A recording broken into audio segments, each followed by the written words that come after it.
मैं गुस्सा नहीं कर रहा हूँ, लेकिन एक बात सामने आई।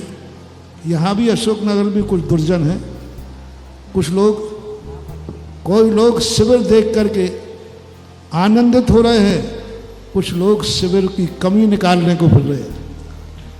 कल एक व्यक्ति ने, बेचारा नया आया था, तो उसने कहा कि आज तो 10 लाख क्षण पर है ही नहीं, कल 10 लाख क्षण पर था क्या? नहीं था। तो उसने धोती दुपट्टा पहन करके नया था, थोड़ा सा चाय नाश्ता कर लिया। बोले तो एक मन चला चला उसकी वीडियो बना ली। अब वो वीडियो सब में चलाएगा कि देखो शिविर में ऐसा होता है। अरे शिविर में होता है कि शिविर के एक दिन पहले होता है? और ये रिपोर्ट मुझे सीबीआई ने दी है।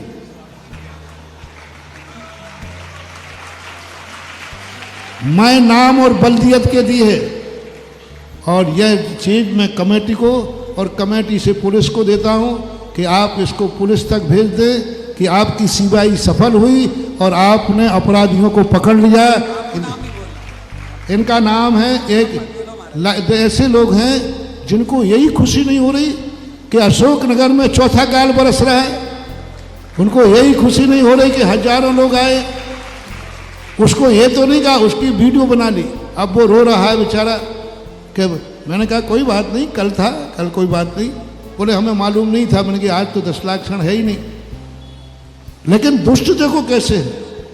और इसी के अंदर यहाँ पर इनके दोनों के नाम आप, क्योंकि इस बार शिविर का पूरा कार्यक्रम पुलिस विभाग में है, सीबीआई उनकी है, सब कुछ है।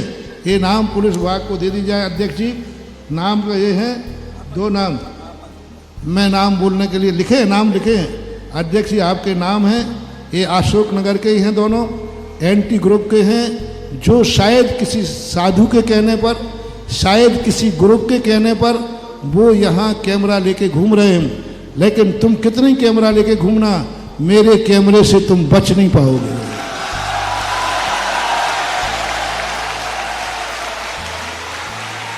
हजारों शिवरात्रियों को बुलाता हूं, इन पर नजर रखने की हिम्मत रखता हूं तब बुलाता हूं।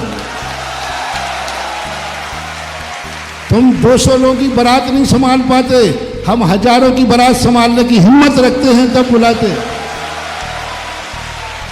प्रत्येक शिवरात्रि मेरी नज़र में है, भली मैं कमरे में हूँ, मैं नाम बोलने की भैया मना कर रहे। और ये दोनों के साथ पुलिस को दे दिया जाए कि आपकी पुलिस सफल हुई और आपने ऐसे अपराधियों को पकड़ा। सावधान लोग यहाँ ज़्यादा नहीं हैं, 2-5 लोग घर हैं बस, जो कि जिनका बैर भाव है, हमसे नहीं है, कमेटियों से आपसी का बैर भाव है। एंटी ग्रुप होते ना चुनाव के समय, तो ये वो है जो हारा हुए चुनाव पार्टी का कोई ग्रुप है। अरे भैया ये धर्म ध्यान है, अगले चुनाव को फिर लड़ लेना। काय को आपसी के चुनाव की कसाएं यहाँ निकाल रहे हो? कहाँ जाओगे, कहाँ तुम्हारी दुर्गति होगी? ऐसे बनोगे कि मोबाइल की फोटो तो छोड़ो, तुम्हारी आंखों से देखने लायक भी नहीं बचोगे। ऐसा कर्म होता है। ऐसे दुष्ट लोग हैं। और इस वीडियो को पुलिस को कहकर के जो उन्होंने बनाया है उसको पाबंद किया जाए। भविष्य में यदि वो फोटो कहीं आती है तो उस पर पाबंद किया जाए, उनके मोबाइल को पाबंद किया जाए, उसकी फ़ोटो ली जाए और फोटो लेकर के पहले से ही दुनिया में की जाए कि कभी यदि ये फ़ोटो वायरल हुई तो फिर इनके ऊपर जो कानून करे वो कानून को करना चाहिए। मेरी तरफ से छूट है। और अभी भी मेरा कहना है, पूरे मैं पत्ते के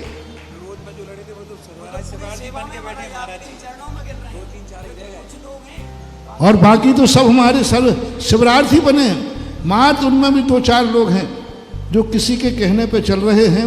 शिवरार्थियों सावधान रहना, इस बार बहुत शक्ति है, तुम देख के दंग रह जाओगे और सारी दुनिया भी देखेगी, वे आतंकवादी भी देखेंगे कि एक साधु इतने शिवरार्थियों को कैसे संभालता है।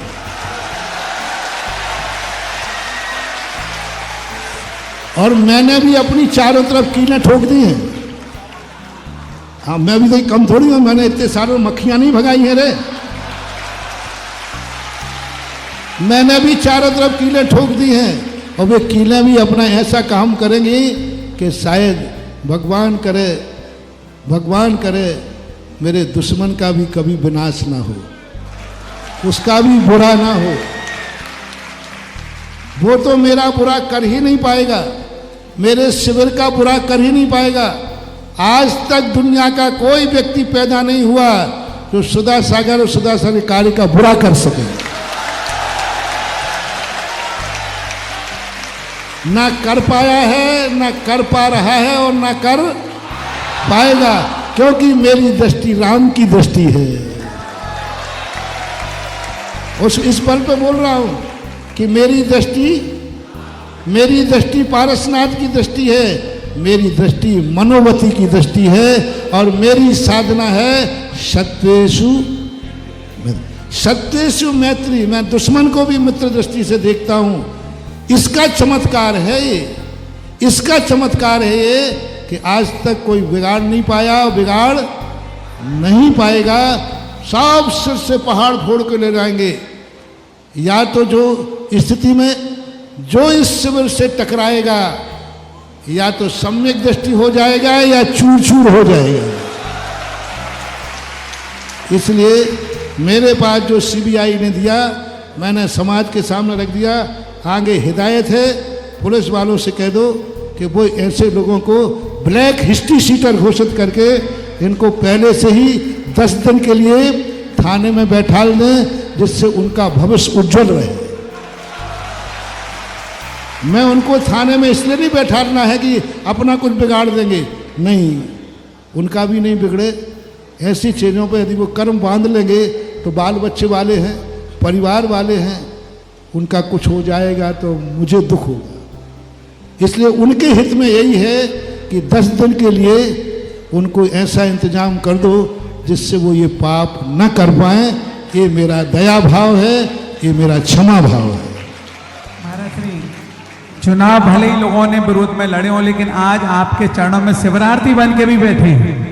चुनाव अलग नीति है, लेकिन जब आपके चरण पड़े तो सारी समाज संगठित है और सारे कार्यकर्ता, कोई भी मंडल हो, सारे मंडल के लोग महाराज जी तन से, मन से, धन से जुड़े हुए हैं। इसलिए अब कुछ लोग होते हैं वो तो हर जगह रहते हैं, उनकी चर्चा महाराज जी ने संकेत में कर दी है। आगे नाम मैंने गुरुदेव से कहा, महाराज जी आपको नाम नहीं बोलना, वो कमेटी का काम है, क्योंकि गुरु के मुख से नाम किसी का निकल जाए तो उसकी बहुत दुर्गति होती है। और मैं नहीं चाहता कि गुरु मुख से किसी का नाम उच्चारित हो, पहले ही सुधर जाए ताकि सबकी सदगति हो और सबकी सद्वृद्धि हो। आइएगा हम अब सभी शिवरार्थियों के लिए बहुत मनोभाव से, बहुत विशुद्ध भाव से देखो।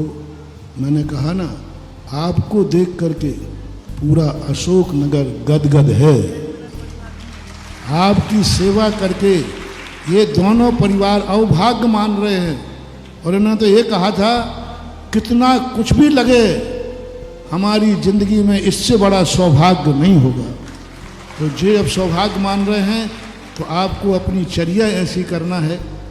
आपको आहार जाते समय प्रत्येक व्यक्ति की गर्दन नीची रहेगी, प्रत्येक व्यक्ति की आंख झुकी रहेगी, चाहे आप गाड़ी में बैठे, चाहे आप पैदल चलें, सारी दुनिया आपको देखेगी, आप दुनिया को नहीं देखेंगे। उनके घर में भी जाएंगे तो आपकी गर्दन झुकी हुई होना चाहिए। चुपचाप जाकर के, आप कल बताया था ना कि आप मंजन मांग लेंगे, इशारे से, बोल के नहीं, पानी मांग लेंगे और जहाँ उनका वास विसंग है वहाँ जाके कुर्ला करना, बैठ जाना। वो जो थाली परोसें और वो कहें भैया भोजन शुद्ध है, भोजन ग्रहण कीजिए, बस इतना ही, नहीं तो तुम शुद्धि बुलवाने बैठ जाओ। और सभी लोग, कोई भी लोग पैंट शर्ट पर, सलवार कुर्ती पर कोई भी नहीं परोसेगा। कोई भी महिला सलवार कुर्ती पर नहीं परोसेगी, कोई भी पुरुष धोती पैंट शर्ट पर, कुर्ता पजामा पर नहीं, धोती दुपट्टा और साड़ी पे ही आप लोग परोसेंगे और आप लोग उन्हीं का परोसा खाएंगे। यदि कोई व्यक्ति, घर के लोग आपके साथ भोजन करने बैठते हैं तो वो धोती दुपट्टा में हो तो बैठ सकते हैं, पैंट शर्ट में नहीं। यदि वो भी धोती दुपट्टा पहनकर मान लो उनको कहीं जाना है तो आपके साथ भोजन करते हैं बैठकर, तो आपको कोई दिक्कत नहीं होना चाहिए। पर धोती दुपट्टा जो आपको शांति से भोजन मिले। आज किनको उपवास लेना है? प्रथम दिन है पंचमी का दिन। पंचमी को जिनको उपवास करना वो लोग अकेले खड़े होंगे बस। जो लोग 10 उपवास कर रहे हैं वो भी उनमें खड़े हो सकते हैं, कोई दिक्कत नहीं।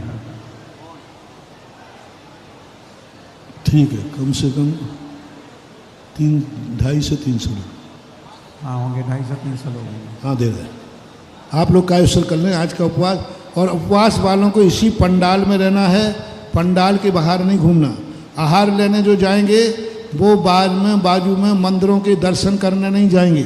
हम आपको सभी को एक दिन मंदिरों के दर्शन कराएंगे। अभी नहीं जाना, कोई मंदिर में घुस जाए, कोई मंदिर में जाके जाप देने लग जाए, कोई कहीं मंदिरों में नहीं जाएगा। आहार करके जो व्यवस्था बनाए कमेटी, शेष लोग मौन लें। मैं अभी से जब तक आहार करके इसी पंडाल में लौटकर नहीं आऊँगा तब तक के लिए मौन धारण करता हूँ। आप लोग आहार के बाद इसी पंडाल में आएंगे, 9 बार नमोकार मंत्र पढ़ेंगे, फिर मौन खोलेंगे। आहार करते समय, आपको बैठते समय जैसे वो थाली परोस दें, आपको 9 बार नमोकार मंत्र पढ़ना है। और 9 बार नमस्कार पढ़ करके और पंच परमेश्वर को नमस्कार करके भोजन मौन पूर्वक स्वीकार ग्रहण करना है। जब भोजन हो जाए तो थाली पर कुल्ला नहीं करना। कुल्ला करना है तो आप वाश बेसिन में जाके कुल्ला करेंगे और फिर पुनः बैठ करके 9 बार नमोकार मंत्र पढ़ेंगे, तब उनके घर से बाहर आओगे। लोग कोई भी चीज़ तुम्हें गिफ्ट में देते हैं, कुछ भी नहीं लेना। किताब भी देते तो नहीं लेना, जिनवानी कोई भी चीज़ देते हैं तो नहीं लेना। सौंफ इलायची तुम्हें खाना है तो वहीं पर आहार को बैठे बैठे, आहार करने के बाद कोई तुम्हें सौंफ देवे तो नहीं खाना। यानी भोजन की थाली पर ही आप पूरा भोजन करने के बाद यदि कोई सौंफ इलायची दे देता है तो आप वहाँ खा लीजिए और कुल्ला कर लीजिए।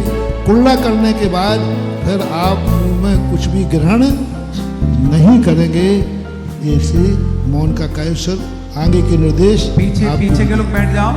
अब जो 10 उपवास करने की भावना लेके आए अकेले, वो महाराज जी को दिखा दो। अभी नहीं, अभी नहीं, ठीक है।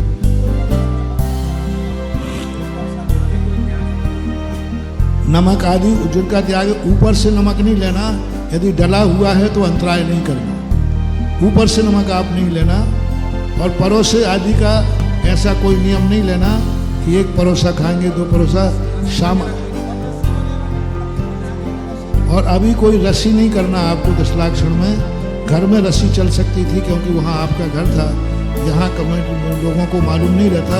आपको सादा सिंपल आहार जो देते हैं वो लेना है बस। हमका बता दिया। जीभ यदि आ जाए तो थाली बदल देना और बाल आ जाए तो वह वस्तु हटा देना।